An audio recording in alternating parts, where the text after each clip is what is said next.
తమ్ముడు స్థానిక అధికారులకి మీకు ఏమైనా సమస్య ఉంటే మీరు ఏ రోజైనా కలెక్టర్ గారికి మీరు అందించవచ్చు. తప్పకుండా వెరిఫై చేస్తారు. వెరిఫై చేస్తారు సార్. వాళ్ళని పోషాకారం లేదు సార్. వీళ్ళు అధికారులే నాకు టార్చర్ చేస్తుంటే నేను ఎవరితో చెప్పుకుంటాను సార్.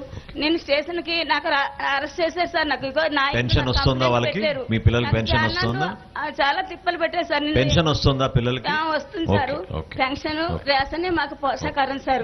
నాన్నకి పిన్నికి హార్ట్ పేషెంట్ సార్. మాకు ఇల్లు కట్టుకోవడానికి కూడా అవకాశం లేదు సార్.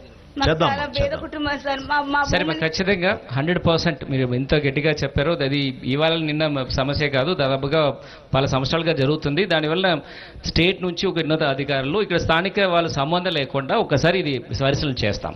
సరేనా? మాకు ఇది న్యాయం జరగకపోతే 100% నా పట్ట మీకు ఇచ్చేస్తాను సార్. ఈ భూమి వల్ల నాకు చంపేస్తారు సార్ పోలీసులు.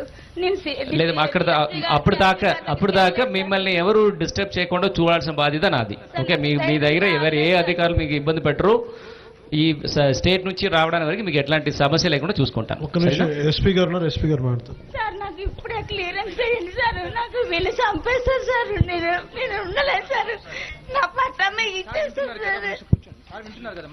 అమ్మా మీరు కూర్చోండి. పోలీస్ తరపున మీ సమస్య ఇప్పుడు ఆల్రెడీ మీరు డిప్యూటీ సీఎం గారికి చెప్పడం జరిగిన ఏమీ సమస్య లేకుండా పోలీస్ తరపున ఎలా చేస్తున్నాం.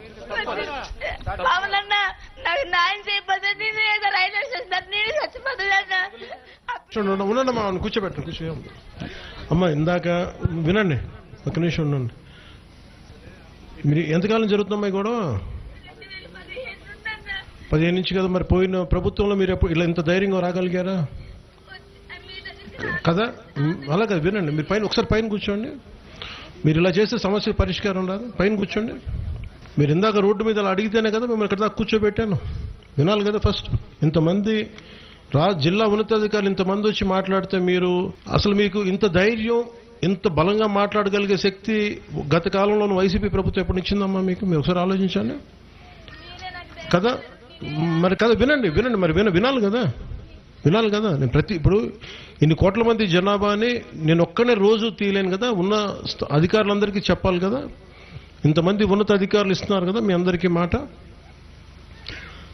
అసలు వైసీపీ పాలనలో మీకు ఎప్పుడన్నా సరే, మొన్న కూడా ఈ మన అరకు కానీ పాడేరు కానీ ఎమ్మెల్యేస్ వైసీపీ ప్రభుత్వాలే కదమ్మా. ఎమ్మెల్యే కూడా రాలేదు కదా.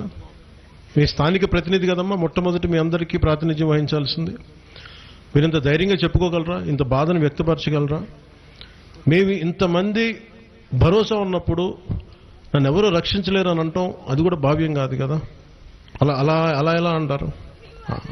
కరెక్టే. కానీ మేము ఇంతమంది, కలెక్టర్ గారు, మంత్రివారి ఉన్నారు, ప్రిన్సిపల్ సెక్రటరీస్ ఉన్నారు, అక్కడ ఎస్పీ గారు ఉన్నారు, ఇంతమంది చెప్తున్నప్పుడు మీరు వినాలి కదా. మీరు ఇది కూడా వినాలి కదా. మీరు విని మీ కొంతకాలం న్యాయం జరగనప్పుడు అప్పుడు మాట్లాడదాం. ఈ లోపు మీరు కూర్చోబెట్టి మీరు ఇంకొక స్థాయికి తీసుకెళ్ళిపోతే సమస్యకు పరిష్కారం జరగదు. మీ సమస్యకు పరిష్కారం జరగాలా లేదా?